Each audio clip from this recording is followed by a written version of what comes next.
Hi guys, so I'm going to talk about Richard Nixon and the Watergate scandal in this video.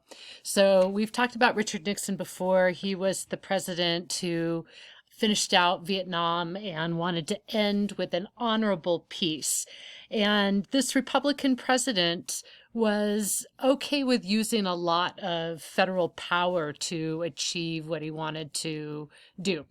So he was a kind of a crafty guy. So what he thought to do is align himself with China as a ally, and then he could kind of use that friendship, that diplomatic friendship, against the Soviet Union. So he started warming up to China to kind of tick off the Soviet Union because both of these countries weren't getting along very well in the 1970s. So he starts pushing for this kind of new friendship or relationship with China, and he actually becomes the first president to ever visit China. And that country welcomed him in, and they fostered some kind of positive relationships between each other. And, here's funny pictures of him trying to eat with chopsticks. And he successfully ticks off Leonid Brezhnev. So this is the leader of the Soviet Union, and he's not too psyched about this growing Chinese-American alliance. So he feels like he also needs to kind of suck up to the United States so that they could still have these power plays. So what Nixon was aiming to do is reduce the long-range nuclear weapons that we were worried about in the 60s could actually be launched to hit us. And in their, this is called the Strategic Arms Limitation Treaty, or otherwise known as SALT. What we decided to do is the Soviet Union and the United States said we're not going to make any more of those big ballistic intercontinental missiles. And instead, we're just going to keep the ones that we could fit on a submarine, because submarines can cruise all around and then get close to a country to blow them up. And then we're going to dismantle some of the other ICBMs, intercontinental ballistic missiles. So we have some arms talks, and that's successful. And then in return, we give Russia some food. And this is going to continue to be a theme that the Soviet Union through the 70s and the 80s and even into the 90s kind of put the welfare of their people at the expense of this nuclear arms production. So they're going to make a bunch of nukes, and then the people are going to be hungry. And so they were going without food, and we chipped in and gave them a bunch of grain, which I know seems kind of boring, but they really needed grain for pastas and breads, and just it's really as a staple. So we sent them $750 million worth of wheat, and that made the tension between our countries come down a little bit. So Nixon, he's doing some great things with foreign policy. He's really being an aggressive president, but he's got some big problems here at home. And he has a lot of people who oppose the Vietnam War that also oppose him. And he's feeling like he doesn't know who to trust. And he starts to make an enemies list. And the people who are on the enemies list are critics of him, critics of the government. There might be the media that's making him look bad. And he wants to make this list and then keep it in his close circle to be wary of these people. He just needs to be able to trust his advisors and that close circle of friends. And he's not really trusting people who could do him in politically. So because he's not trusting people on the enemies list, he feels like he needs to protect himself, and he starts to tape record conversations in his office. And this is going to be an important part of Watergate, but he has a little button under his desk that he can push and record verbal conversations. He's got a tap on his phone that he can tap phone conversations, and that's just to keep track of what's being said, because it seems that people are selling him out. There was especially some secret person in his National Security Council who tipped off to the New York Times about Nixon, and that made him really angry. So he's like, okay, I gotta know who's with me and who's against me. So I'm gonna have this wiretap. And then it really didn't help that there was somebody in the Defense Department who turned against him. His name was Daniel Ellsberg, and he was a whistleblower who published something called the Pentagon Papers. And these were super damaging to our efforts in Vietnam because it showed that we hadn't been really truthful with the American people. And there was some suspicion in the Pentagon Papers about whether or not that Gulf of Tonkin incident actually even happened, that maybe we used that as a false flag to get into the war. So that was really damaging. But in return, Nixon, he's good at what he called stopping leaks. He's going to go after Ellsberg and discredit him by showing that he's gone several times to a psychiatrist, and by disclosing those confidential records, he can prove that Ellsberg is not to be trusted. But from this point, he has a special unit, and he calls it the plumbers. You get it? They're going to stop the leaks, the plumbers. And this is right about the time that he's running for re-election. So the big 1972 election campaign, he needs a lot of money. He needs to make sure that he wins over the Democrats. So a committee is formed, and it is called CREEP. It is the Committee to Re-elect the President. That's what it stands for. So CREEP is going to do what it can to keep Republicans in power. And one of their actions is they sneak in, members of CREEP sneak into this building. This is called the Watergate building, and it is a combo of offices and apartments, and this is where the Democratic National Headquarters office was. And the plumbers, the people in CREEP, snuck in under Gordon Liddy's direction with little tiny cameras about the size of like a chapstick.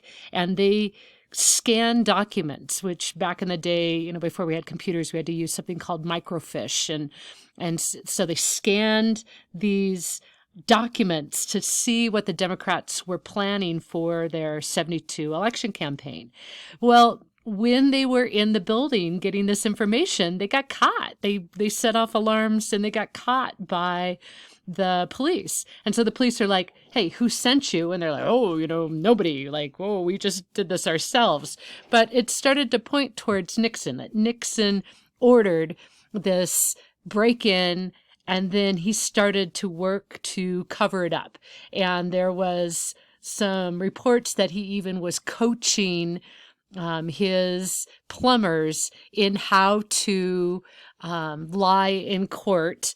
And he really felt like, it's really important that this matter stay as a secret government issue, because I'm the president, and as the president, I have executive power, and sometimes I do things that the public doesn't need to know about because I am the president, and that conversations around this should be confidential because, I can't isolate a particular conversation. There's a lot of different top secret stuff I talk about in my office. So his executive privilege, he's going to wave that as a flag as part of his defense. Now, all through the Watergate investigation, Nixon said, I'm not involved. I don't know what they're talking about. I don't know, what. I didn't tell him to do this. And so he sails through the 72 election against this guy, George McGovern, with just a sweeping win. He is a successful second-term president for the Republican Party. But the Watergate scandal doesn't go away because there's a tip-off. Someone leaks, and they call these guys. This is Bob Woodward and Carl Bernstein. And they call and say to these reporters for the Washington Post, they're like, I've got information about Nixon, and it's damaging. I'm a total high-level person, but I can't tell you who I am. They're like, okay, well, how can we take you seriously? He's like, well, when I call, I'm going to use a code name, and that way you'll know that it's me. And then I'm going to give you additional tips. But what I really need to tell you is you've got to go listen to the tapes. He's got tapes in his office. He tapes everybody. You listen to the tapes and you'll know what went down and whether or not Nixon planned that burglary. And so they said, okay, well, what's your code name going to be? And the informant said, well, you can call me Deep Throat, which here's where the story gets a little uncomfortable because that was the name of it wasn't even really a popular porn movie, but it was just, in fact, people who've watched it said it's not great, but whatever. So there was this porn movie. The guy takes the name as Deep Throat. And so when he calls, they're going to know that he's the informant. So through 1973, there's a committee that is set up to investigate the president. And they are wanting to get at the tapes. Well, the president's like, you can't listen to my tapes because I am the president and there's secret stuff on there. And so if I was to release it to the public, then, I could damage our relations with the Soviet Union or screw up what I've been trying to do with China. And so it's really important that you don't listen to my tapes. So they're going back and forth over whether or not to have the tapes. He says no. Right in the midst of this scandal, Spiro Agnew, who is his vice president, gets caught up in an unrelated corruption case where he was evading income taxes and he was taking bribes. So he ends up resigning in 73, which makes Nixon look bad. He has to take on a new vice president, so he takes on Gerald Ford.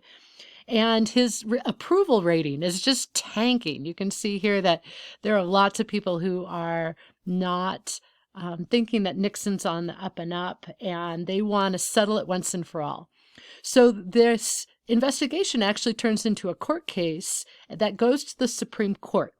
Nixon is going to defend his right of executive privilege and that his tapes are not released. And the court case goes to the Supreme Court, and they rule unanimously that yes, you have to give your tapes so that the Senate committee can investigate and see if there's been wrongdoing. So he's frustrated with that, but he has to comply. So he tells the secretary to prepare the tapes. And right at the crucial part where they would be talking about the Watergate break-in, the tape goes silent. And when they asked Nixon about that, he was like, oh, well, I told my secretary to prepare that. She must have accidentally pressed record and play at the same time and erased the tapes. But I would be happy to write up the transcript because I remember exactly how it went down, which is what he had said all along. Hey, I'll just write up what was said. But people were rolling their eyes like, seriously, you're going to write it up? Like, dude, we can't believe that. So this political cartoon shows how there's this missing piece in the tapes. And I am not a crook was a phrase that Nixon had used. So the investigation continues. It goes to the Judiciary Committee, and they actually vote for impeachment on obstruction of justice, on the abuse of power, and subverting the Constitution. And it looks like Nixon is going to be fired. So before he gets fired, he actually decides to quit. And he resigns on August 9th, 1974, which sure makes it look like he was guilty, but he just didn't want to continue to bring down the United States through this scandal. So he goes back to California where he'd been a governor. And Gerald Ford, and there's his resignation letter, Gerald Ford becomes the president. And this is the best part of the story. So I was teaching this unit years ago, and in May 2005, this gentleman right here named Mark Felt actually hit the papers and said, hey, guess what, everybody?